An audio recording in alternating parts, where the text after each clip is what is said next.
Hello everyone, I'm Madame Sensei. I teach Spanish, French, and Japanese out here in the beautiful Pacific Northwest.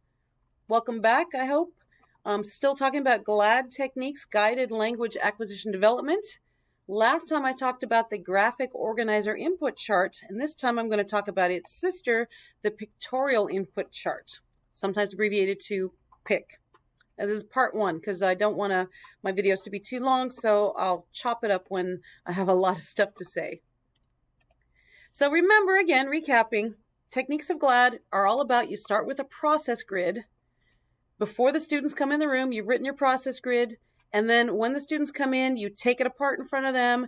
And then with the students, you reassemble it. And then at the end of the unit, you're like, wow, I've just reinvented the process grid. That's absolutely amazing.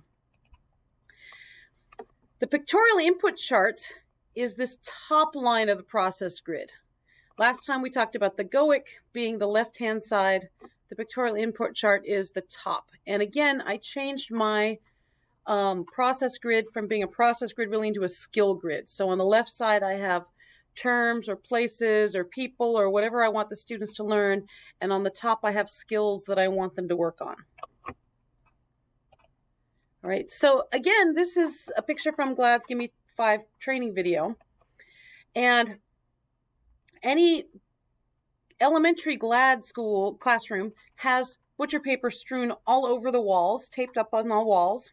The students can come up to, look at, up close and everything. But I teach 3 languages in my classroom, and I have 130 students throughout the day. And I was like, how am I going to juggle all this paper up on the walls?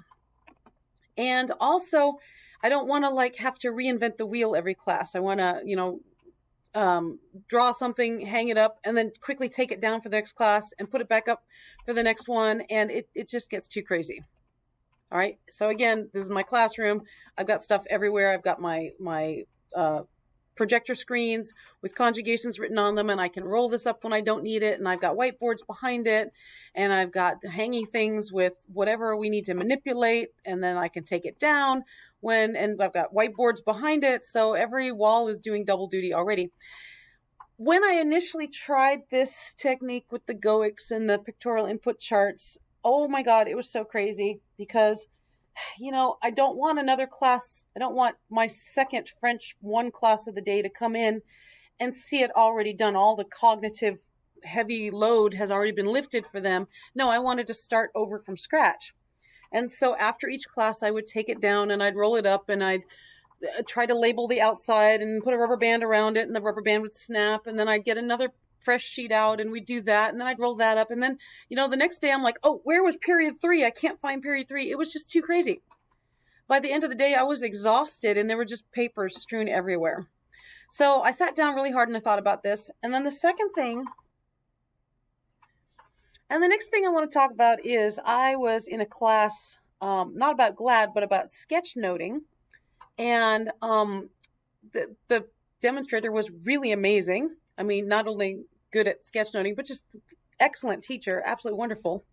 But at one point, my colleague leans over to me in the middle of it and says, "This is so boring." Because really, it was boring to watch somebody else draw. And it would have been much better if we were drawing. And so watching somebody draw is not the same as drawing yourself. And I have 12 to 18-year-olds in my classroom. And if I'm not 100,000,000% engaged with them, they're going to be trying to secretly whip out their cell phones. So I've got to make sure that they are absolutely, the thought of being bored does not cross their mind. Next thing is, of course, I've said this a million times, but I'm very game-based, and I really believe that students need to have something in their hands at all times. They need to have something to manipulate. That's going to help their memory. That's going to help their engagement.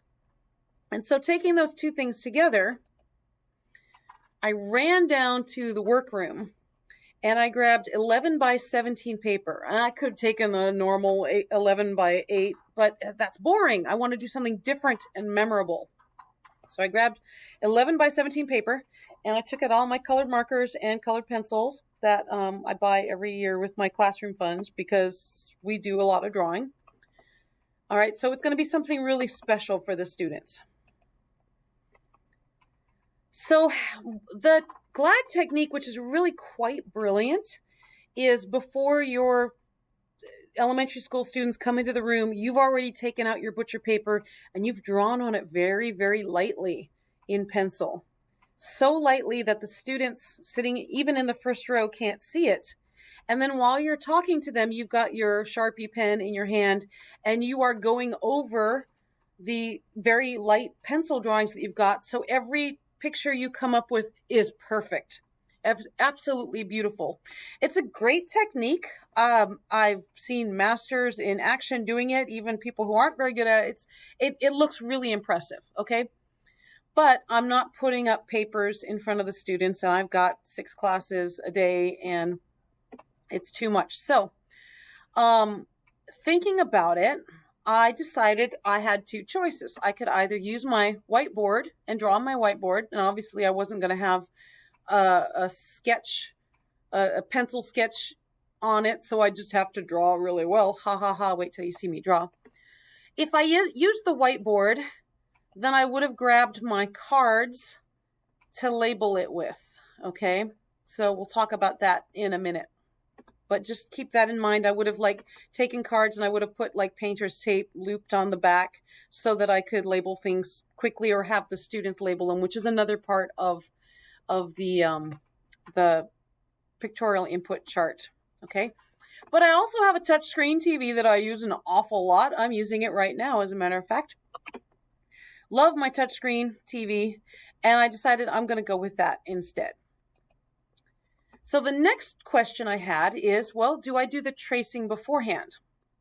And I thought, well, if I'm tracing beforehand, if I have a picture and then I trace it, it's not quite the right area of the brain that I want to focus on for the students. They already see the picture. What's the point of me coloring over it? I just thought brain science wouldn't support that. It'd be too passive and too boring again. And any light tracing that I did on the board, the students would be able to see. It wouldn't be like the invisible tracing that the pictorial input chart normally has. Then I thought, well, maybe I'll just take a picture and I'll just put the pictures out as I'm talking to the students. I'll just put this out and but then I thought, oh, well, this is exactly what I do for TPRS. I love the way I do TPRS. I started doing this during the pandemic, where I'd write the words on the board and then I would go over pull out all the pictures because I didn't have students standing in for anything.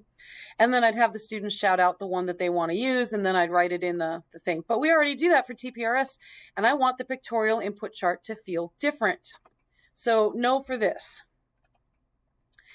And I thought I really need to model for the students. That's the most important thing I can do, right? Is just to model what I want the students to do. And especially since I want to keep them in the target language 100% of the time, it's got to be me modeling. Okay, so I took all the terms that I had from the process grid and I put them in these stacks. And I'm going to show you the stacks in a moment, but basically I can pull them out. These are my labels that I'm about to put on things that I draw, okay? You saw with my whiteboard, if I were using the whiteboard, I would tape cards up. But no, I've got the labels already here, so I'm not going to forget. Oh my gosh, I forgot to draw the salespeople. Oh my gosh, I forgot to draw on the conveyor belt. This is a grocery store, okay? So I put them in stacks and I've color coded them exactly the way I color code them on my GLAD charts, okay? So all the verbs are color coded green. All right, so the students don't see my process grid. Remember, I have done my process grid in my planning phase. No students in the room. This is my prep time. I make my process grid. This is what I want the students to know at the end of this unit, and I've assembled it into a process grid. All right, so I take all the items from that process grid, and I've put them into these stacks. So these prepositions of location, they're all purple, okay? The title I kept in purple because I'm running out of colors now. People are all in this, I guess that's orange or yellow, I'm not sure, colorblind. Brown for items, and then black for food-specific words, okay? So it's all color-coded to correspond with the GOIC chart, the sentence patterning chart, which is coming up in another episode, one of my favorite things to do. Verbs are green. Okay, so this is my smartboard program, and I use Active Inspire, but you could use a PowerPoint. I don't know. Okay, you can't draw in PowerPoint, right? But any whiteboard program you've got, okay? You can see here I copied the slide for as many classes as I have. I was going to be doing this particular lecture with 2 French 2 classes. So I just click, copied the slide. So now I've got it. Each class is going to start from point A. They're not going to see what the other class has done because each class needs to do their own cognitive thinking through this. All right. So for the big day, I'm going to draw in front of my students. And I remind the students, hey guys, you know, I'm the woman who loves to read comic books and loves to watch cartoons. This is the whole reason I became a professional translator, but I can't draw worth diddly squat. So, you know, I remind them that anything is a skill and you can practice at it, okay? But also I'm modeling that you don't have to have beautiful things. You can have stick figures, right? So I'll pull something out. Oh, le lecture optique. Okay, so I'm using a computer mouse right now instead of my stylus. So, you know, somehow I'm going to draw some kind of scanning device. These are things students are going to see at the grocery store, right? Well, that's beautiful. Fortunately, I can erase on this, right? Okay, so I'm just drawing it in front of the students. So let me show you better. I just pull something out of the stack and I talk about it in the target language while I pull it out, okay? And then I start drawing. And eventually, and I've put everything out on the tables. I put the paper out. Each student has gotten a piece of paper. Each student has gotten, each table group has the colored markers and the pencils. And so very quickly they figure out, oh, she wants us to pick up the colored markers and the pencils and start drawing the way she's doing it. Okay, so as I'm pulling stuff out, I'm talking about it. I'm saying, oh, this is the thing that you pick up. And it's got handles and you carry it around and you put food in it as you're shopping. Okay. And then the students will start and then label it, of course, and I'm drawing the picture and then they figure out what I'm doing. And this works really great for keeping them in the target language. Okay. So here's an example. I told you I can't draw worth a darn, but I just started drawing. I described a chair, described a table. I set the table. They figured that out pretty quick. And then I ran out of room because I was drawing big on here, but it's easy because I'm doing it on a computer. So I could just hit the reset button and then start over again. Oh, and I saved it. So here I took a screenshot of it. And this is the screenshot that you're looking at right now. Took a screenshot. So I always have this now to show the students. And then I was able to start again and do, okay, here's the refrigerator, which is also in the kitchen. And the items of food on the refrigerator. And you could see at some point in this lecture, a student asked me, how do you say shelf? Comment dit-on shelf? And so I'm like, oh, great. We're going to add that word. Okay. So this was really great for keeping the students in the target language. I really like this. Here's just a couple that my students did. And you could see, I don't care. Stick figure's great. Yeah. This student added a flower on the table. And okay, so she wrote instead of un. Who cares? She's thinking, she's putting more into it. That's just, I love it. Okay. Here's in the supermarket. All right. And you know, some things are floating in outer space. That's okay. But I love how everything is all together into one picture that I think it's going to be easier for the memory to glom onto. Another student, I showed this to a colleague and she loved this part especially, which is fine. But let me show you now a little bit of this in action as the students were doing it. And this was the very first time, so they didn't stay in French as well as I'd wanted, but it was a really, I really liked doing it this way. I'm not showing any faces, I'm just showing hands, okay? All right. Très bien, très bien. Really good. I'm making him out a little sprout. Piggy tails. Il dessine le meilleur. Très bien, très bien. Okay, très bien. In our next episode, I'm going to give you my final thoughts on the pictorial input chart.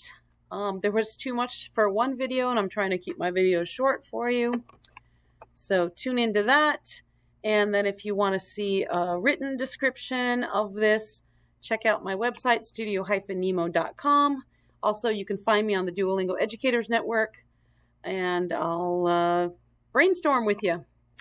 Thanks for joining me.